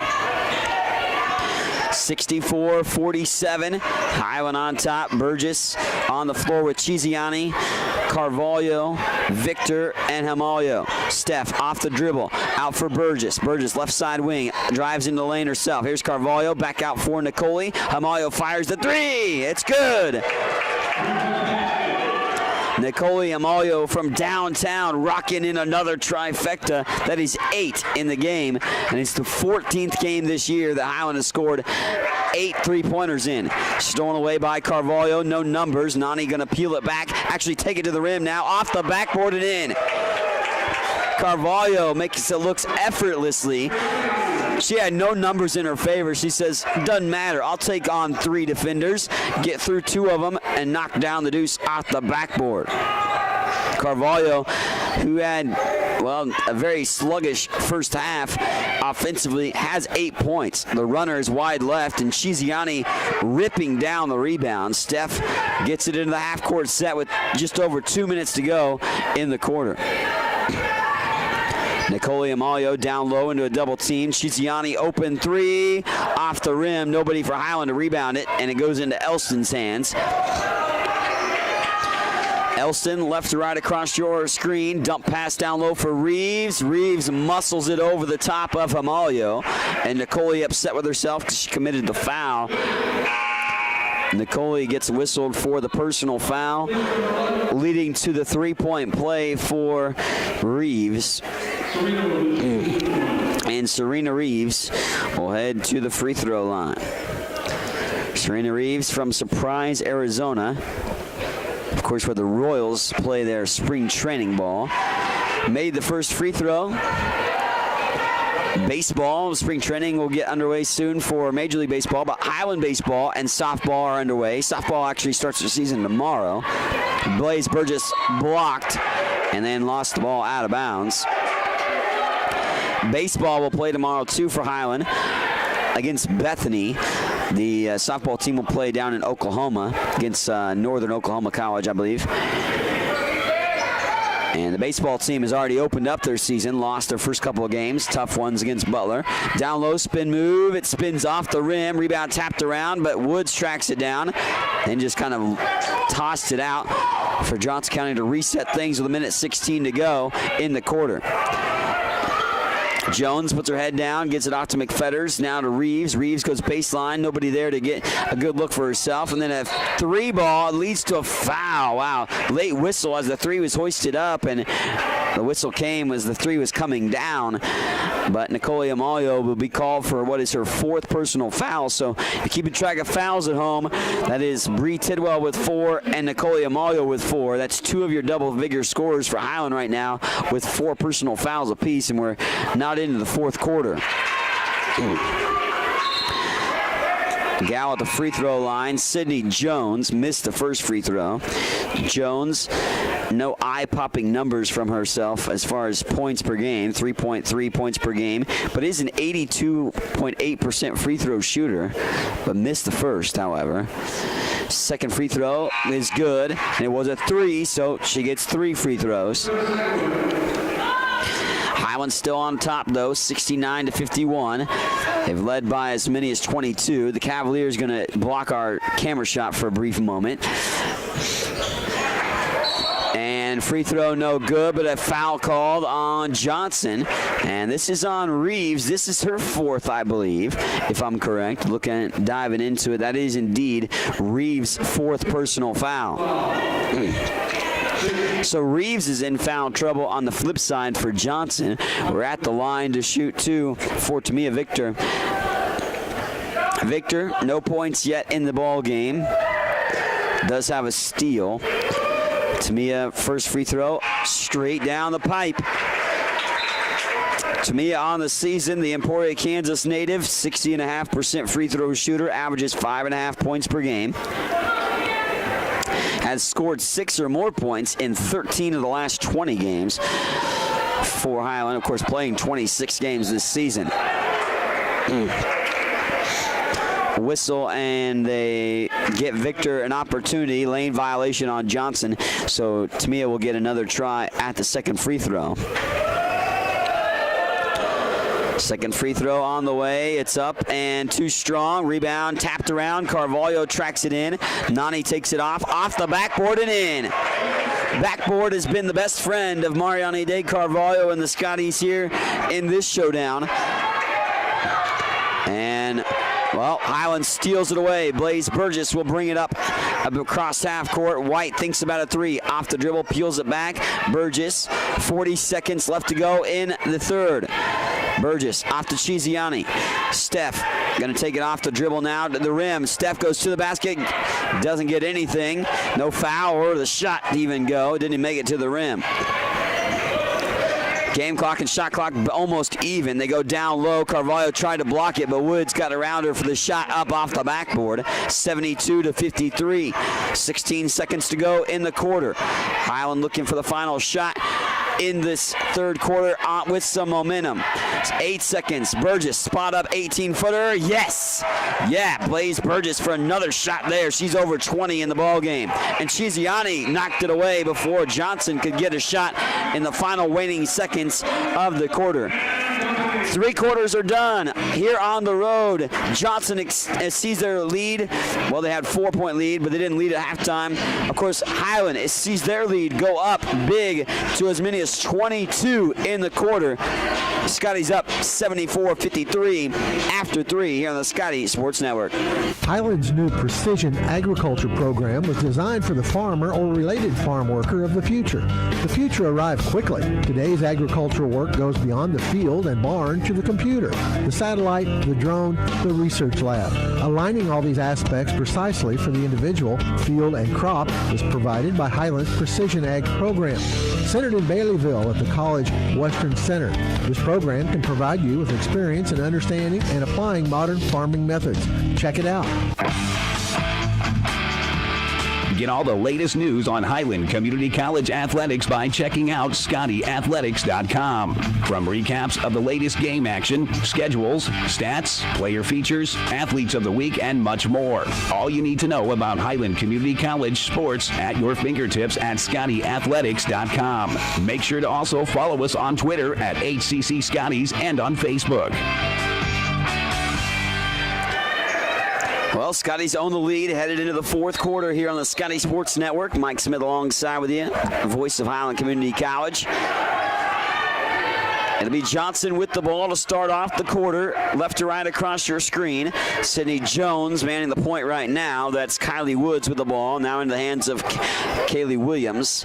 Also Tristan McFetters on the floor. And Ida Pischel, who just hoisted up that 18-footer, grazing the front part of the rim. Chiziani with a rebound, falls to the floor, and they call it travel. But there was a big-time collision right at the top of the key. And the near side referee gives the puzzled look. He's like, shrugged the shoulders over to head coach B.J. Smith, who was wanting an explanation on why there perhaps wasn't a foul call in that situation. Instead, it's just a travel on Chiziani, and Johnson gets it back in the half-court set now to start off here in this fourth quarter. And another foul. This is on Mariani De Carvalho, who applauds the referee. Nani is always applauding the referees for good calls and very, very good sportsmanship by Carvalho. Carvalho picked up her second personal foul, by the way. Nani is into double figures. Despite her struggle scoring, she is 4 of 6 from the floor with 10 points, becoming the 4th different gal for Highland to score double figures. Ida Pischel gets on the scorer's book. Her first bucket down low makes it 74-55.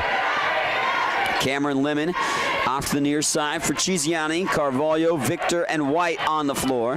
White up at the elbow, off into the dribble on the far side block, and then White throws it away. Thought her teammate would be there, but miscommunication led to the turnover.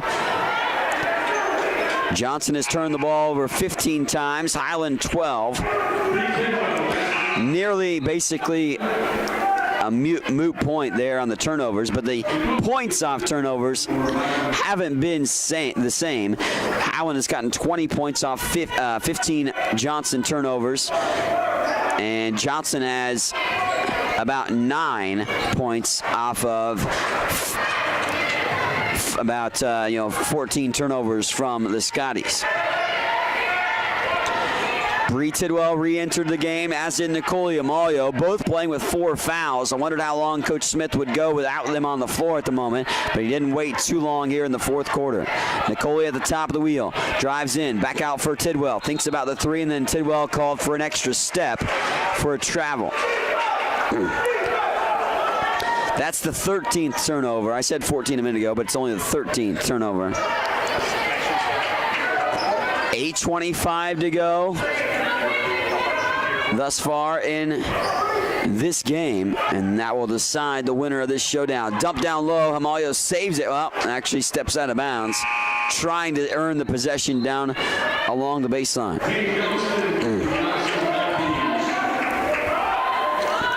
Here comes Paige Elston back in for Johnson, still the only double-figure scorer for the Cavaliers, who are shooting just 34.5% in the game. 2 of 12 from 3. Highland shooting 60% from the floor. That's 30 of 50, and they're 8 of 16 from 3. Wide open is Ida Pichot on the near side block, and Pichot has had 2 wide open looks on the block here in this fourth quarter. Head coach P.J. Smith has seen enough to see both of those buckets go in. He needs a timeout to corral the troops. We'll slip in a timeout with them here on the Scotty Sports Network. Highland still in the driver's seat in this ball game, 74-57 on the Scotty Sports Network. Highland's new precision agriculture program was designed for the farmer or related farm worker of the future. The future arrived quickly. Today's agricultural work goes beyond the field and barn to the computer, the satellite, the drone, the research lab. Aligning all these aspects precisely for the individual, field, and crop is provided by Highland's Precision Ag program. Centered in Baileyville at the College Western Center, this program can provide you with experience in understanding and applying modern farming methods. Check it out. Out of the timeout, Highland with the possession. Cameron Lemon on the floor. Carvalho, near side block, doubled, back out for Tidwell.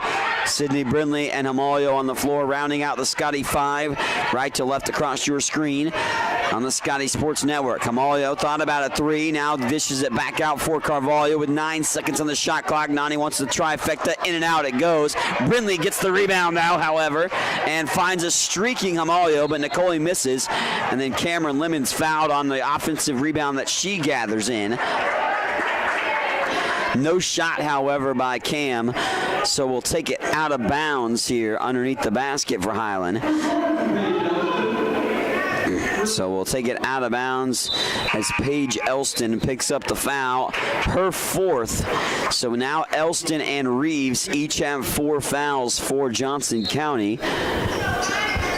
Nobody else with more than 2 on their team. Inbound to Brindley. Brindley spins, fires the hook shot. A little short, kind of shot put it towards the rim. Hit the front of the iron, but Sid got fouled. And Brindley will go to the charity stripe where she's 0 for 1 in the ball game. 4 points, 6 rebounds for Brindley. 5 rebounds for Brindley. Free throws up and in. Brindley makes the first. Sydney is a 71% free throw shooter. 74 of 104 entering today. Tickles the twine on the free throw. Does Brindley on that one. Extends the Highland lead. 76, to 57 with 7:30 to go in the ball game. Elston being guarded by Tidwell. Highland only has 9 steals in this ball game. They average about 20 per game. And that's lost down low. Cameron Lemon comes up with a loose ball. Outlet pass ahead to Carvalho. Carvalho thought about stepping into the 3, but wise decision. She had a defender right on her hip pocket. Here's Nicole off the drive, wheels it back out. Lemon to Tidwell. Bree at the free throw line. Back to Amalio. Steadies, fires, misses the 3. Cameron Lemon tries to save, but an air ball by 3 by Nicole Amalio. 76-57. Just under 7 to go. Highland bringing that full court pressure defense.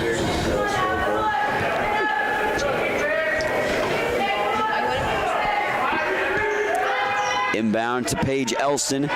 Elston being guarded by Tidwell in the backcourt. Elston strolls across the JC at half court. Elston going to go all the way to the rim, up and off the backboard and down. Paige Elston hadn't scored in quite some time, and that's a bucket for her for now 12 points. Blaze Burgess off to Hamalio. Nicole back into the breadbasket of Tidwell. Tidwell shimmies, shakes, jump stop at the block. Brindley at the top of the key. Burgess deep three. That one just grazes the rim. Tidwell had the rebound for a moment, but poked away, and Ida Peschel tracks it in. 76-59 with 6 and change to play. Off the dribble, Terry up at the free throw line, hands it off to Peckman, to Williams. Williams now going into the lane, then throws it away in her own bench. Airmails the pass into the Cavalier bench. Scotties might get to that 20 turnover plateau, that forcing them. They forced 18 turnovers from Johnson. Burgess picks up the dribble, got to find somebody to give it to, but Tidwell comes back out to track it in. Bree down inside the paint, throws it up and in, floats it down. Sweetest cotton candy there off the shot by Bree Tidwell. Tidwell's got 15. Again, 4 gals have scored double figures in the game for Highland. Elston stripped, taken away by Hamalio. Nicole in transition, off on the near side. Hamalio behind the three-point line, pounds the pebble on the hardwood, backs it back out to the top of the key. Nicole off in the hip of Tidwell, now for Burgess. Blaze with 21 leading the way. Dump pass for Brindley. Brindley's blocked, swatted by Peckman.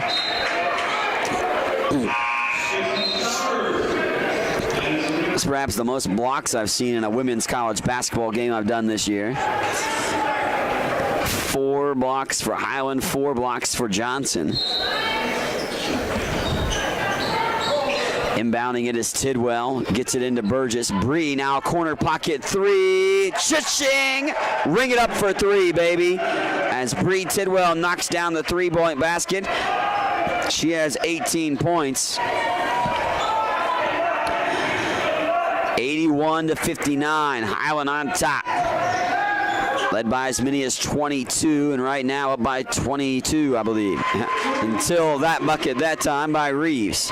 Reeves ricochets one down and makes it 81-61. 20-point affair as we stand right now.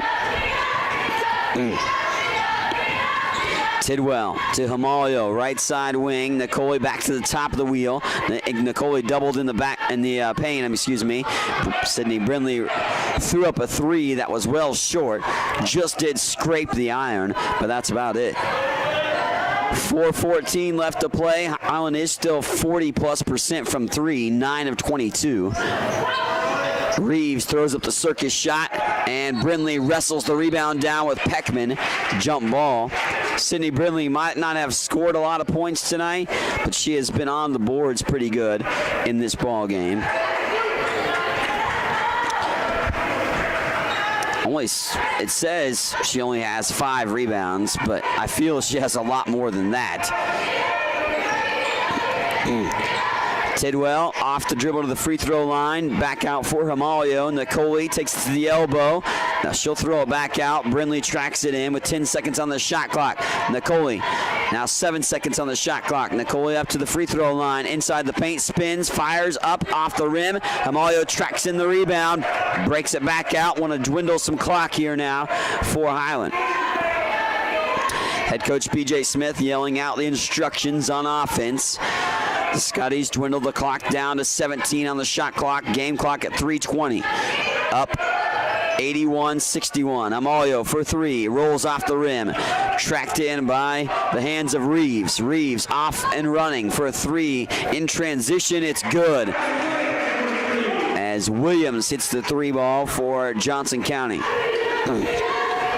Makes it a 17-point game with just under 3 to go. Burgess off to Hamalio. Nicole inside the 3-point line to Tidwell. The little 3-man weave at the top of the wheel. Blaze gets the pick, backs it back out, step back three, and that one's short. Oh, and then they're going to call over the back on Carvalho going for the rebound. And we're not anywhere close to the bonus, as that is the third team foul on Highland. Carvalho, I believe, whistled for the foul. Carvalho indeed did pick up the foul. I don't know who number 21 is according to the scoreboard, but that's not a player that's on Highland's team. Missed shot down low. Johnson turns it over, one and done. That time around for the Cavaliers. 2:26 left to play. Highland possession and up 81-64. Scotty's starting to feel that they can taste it. Open up those box of chocolates and, well, have a nice treat with a victory here tonight on Valentine's Day on the road. Burgess, nice little move there around the defender, drives in the lane, lost the handle, but Tidwell picks it back up. 2 seconds, Bree throws up the heave, and that one doesn't hit the rim, it hit the backboard. But you take it if you're Highland there, because you took a lot of clock off, obviously. And you're down to 1:55 and not a lot for Johnson to do outside of try to get quick buckets. Stolen away like a thief in the night. Bree Tidwell comes away with it, and then Tidwell casually strolls across midcourt. Burgess will have it in her hands now with 22 ticks to go on the shot clock and a 1:36 to go in the ball game. Highland trying to put the final touches, put that bow on the present, and secure the win. Burgess off the dribble, 6 seconds. Here's Brindley from the baseline. Pure! Sydney Brindley says, let's put this on ice and take it for the W. 83-64 ball game. Highland on top. And that single-gram that you can hire for Valentine's Day is warming up to sing sweet tunes of victory for Highland here on the road against Johnson County. So Bree Tidwell just fouled out, or picked up her 5th personal foul. Tidwell will finish with 18 points. Second best on the team behind Blaze Burgess's 21 in today's matchup. Men's game coming up later on. We'll be joined perhaps by Coach B.J. Smith and a player here after the ball game in the post game, so stay tuned for that for the women's contest. 83-64 with 1:02 to go. Highland looking to go to 27-0 on the season. Reeves, corner three on the way. Air ball picked up on the far side block and put in by Sydney Jones. Under a minute now to play in this one. Highland led by a quartet of double-figure scorers. Scotties, well, they saw Johnson take a brief lead in the second, but it was only for a minuscule time, and they led only by 4. Highland led, well, by as many as 22 in the ball game, and are up 83-66 right now. Hamalio off the dribble inside the paint with 4 seconds on the shot clock. Got to throw something up, and Burgess just heaves up a 3. It's good at the buzzer! Exclamation point, my friends, right there by Blaze Burgess. 24 points in that ball game. 86-66 contest, and Highland will go to 27-0 on the season, whittling the final seconds off the clock. Nice Valentine's Day present for the Scotty women. Will it be a Scotty sweep? We'll find that out later. We'll have post-game numbers and interviews perhaps when we come back here on the Scotty Sports Network as Highland wins this one here on the road against the 7th-ranked team in the country, Johnson County Community College. They earn the victory. Highland does to remain undefeated. They top them 86-66 as Hot Scotty's now 27-0 on the season. Post-game when we return on the Scotty Sports Network. Highland Community College continues to make college more affordable. Administrated by Nelnet Business Solutions, HCC now offers payment plans. Any student taking an HCC course may finance their tuition fee and main campus housing via one of 3 different payment plans. Choose from day, evening, weekend, or online classes with one great low rate. Associate's degrees and transferable classes with financial aid and scholarships also also available. Highland Community College. From here, you can see anywhere. Do you want a chance to win a pizza a week for 1 year? Highland Stop and Shop is giving Scotty fans a chance to win pizza for a year. For every full pizza you purchase at Highland Stop and Shop, you will receive a card that you can bring to the Highland home basketball games and enter into a drawing for a half-court shot to win pizza for a year. Each winner drawn at games automatically receives one free pizza. Promotion will run until someone makes a half-court shot and wins. Visit Highland Stop and Shop at 707 West Main in Highland. If you have heard stories about college debt and what it is doing not only to the student who borrowed the money, but also to families who co-signed those loans, you may have concern about your own college future. Check out the difference it makes to attend Highland Community College before transferring to a four-year institution. Going to Highland will save you thousands of dollars in college expense. Literally, you'll be able to start your life after college without the burden of debt that is impacting so many families. Check it out at highlandcc.edu. Highland Community College. From here, you can see anywhere. What is it that stays with Highland alums that make them want to come back and work there? Almost 40 Scotty alums are now Scotty employees, and that number increases every year. Highland President David Rice encourages and supports those who work there with a simple philosophy. You're hired to do a job, do it well. Supporting folks to do their jobs encourages them to meet Rice's simple but high standards. Consequently, Highland faculty, staff, and administration are all part of a supportive culture that helps each other do their jobs well. Check it out, Highland Community College, online at highlandcc.edu. Welcome back here on the Scotty Sports Network. Now joined by head coach B.J. Smith. And Coach, congrats on the big win here on the road against the tough Johnson County team. And you knew they'd be game, obviously, coming tonight. And they took a brief lead in the second quarter, up by 4, but they never got higher than that. You came back with a good answer to go in the halftime up, and then obviously extended the lead in the second half. But what's your takeaway from the win? Well, this was a great team win. You think about in the first half, they really did a nice job of taking Nani out of the game, and they had a nice game plan.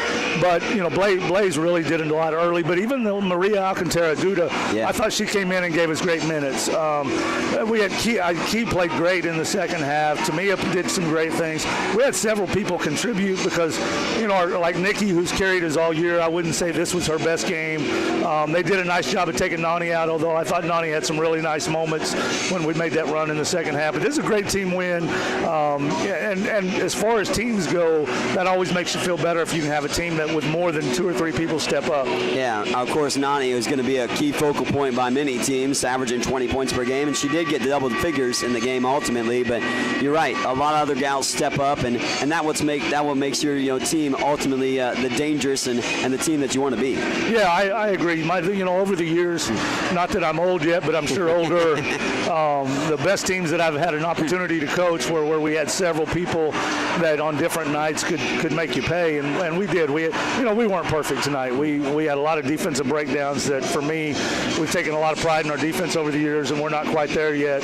But I was really proud of how we kept our focus. We didn't, when we got down, sometimes, we haven't been down very often this year, especially in the second quarter, and we didn't lose our composure. We stayed focused, and to go into the half up, I was really proud of how our kids kept their composure. Is that one of the things that maybe stood out to you the most in this ball game? Obviously, because you haven't faced much adversity as far as being down in games, like you said. Is that one of the things that kind of maybe stood out as a big thing that you'll take away? Very, very much so. One of my concerns, and I've had one other team that we got to the national championship game undefeated and hadn't had a game within 20 points all year, and you worry how will they handle that. So this was good for us. Johnson doesn't lose very many games in here. I know personally I've only won one other time in this gym, and Ben Conrad doesn't walk out of this gym very often and a loser. So it's a tough place to play, and they always play well here. This really solidifies them probably.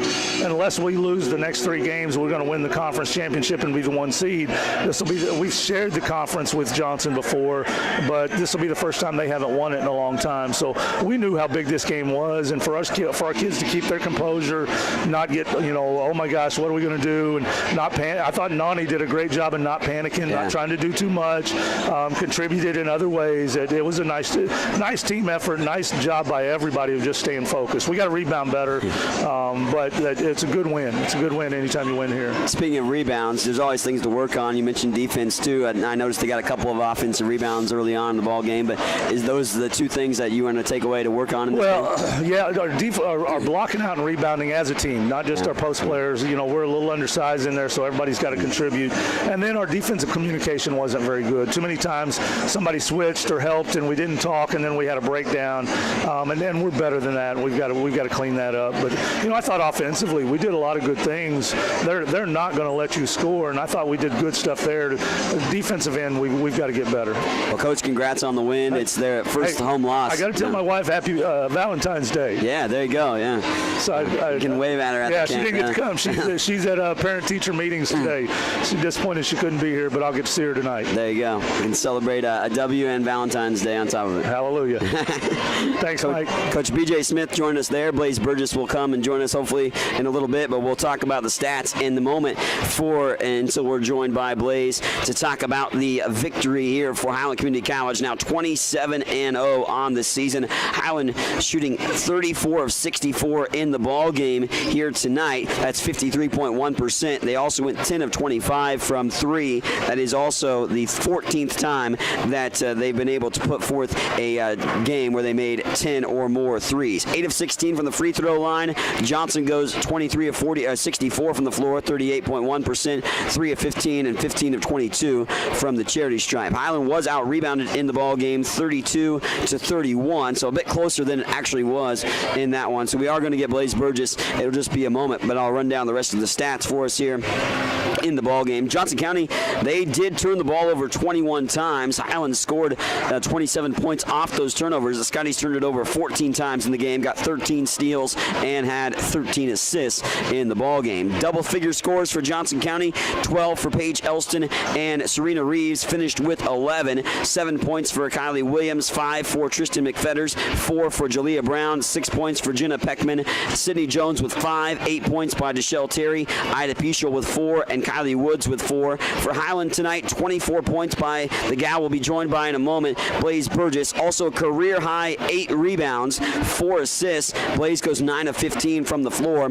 He had an 18-point performance, 8 of 10 from the floor by Bree Tidwell, 15 points by Nicole Yamalio, who finished with 7 assists and 3 rebounds, 10 points and 7 boards for Mariani De Carvalho, 8 points for matchup here for Sydney Brinley tonight with 7 rebounds, 4 points for Keandra White, who also had a couple of steals in the ball game, and you throw in 1 point for Tamia Victor, Maria Alcantara, with 6 points in the ball game for the rest of the scoring for Highland in the victory. With the win, the Scotties now 27-0, and as head coach B.J. Smith alluded to, not necessarily wrapping up the action for the Jayhawk Conference, a victory for themselves in the conference championship, but, well, they could pretty much do so with the win against Johnson here in this showdown. Now joined by my gal Blaze Burgess here, who had a pretty darn good ball game, and Blaze, obviously it's good just to get the W in general. You know, here at Johnson, it's a hard place to win. They haven't lost at home until this year, but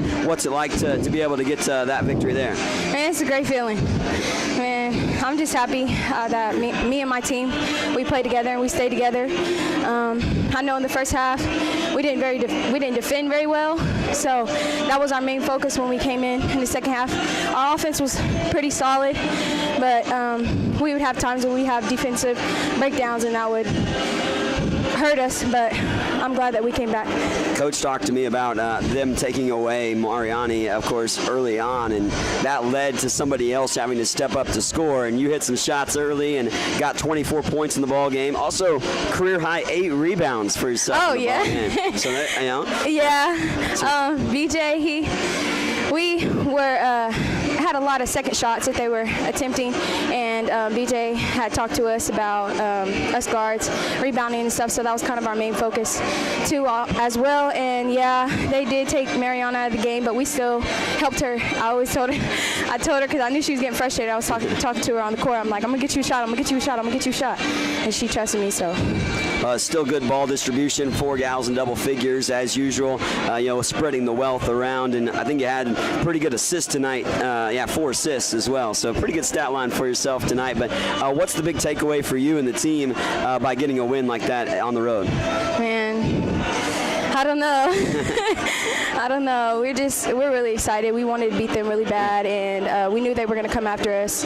So we knew we had to come with everything we had. So I also wanted to ask you about the adversity that you guys faced. They came back and took a lead in the second quarter, and you guys haven't been down much this year. And yeah. So Coach sang your praises about staying composed. And do you feel that the team did that at that time? Yes, I think we really did. I think when they started to get a lead, we didn't panic.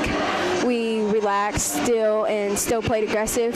So I think that was pretty major part of it. Blaze, congrats on the win. You can go celebrate with the teammates, and thanks for taking the time to join us. Thank you.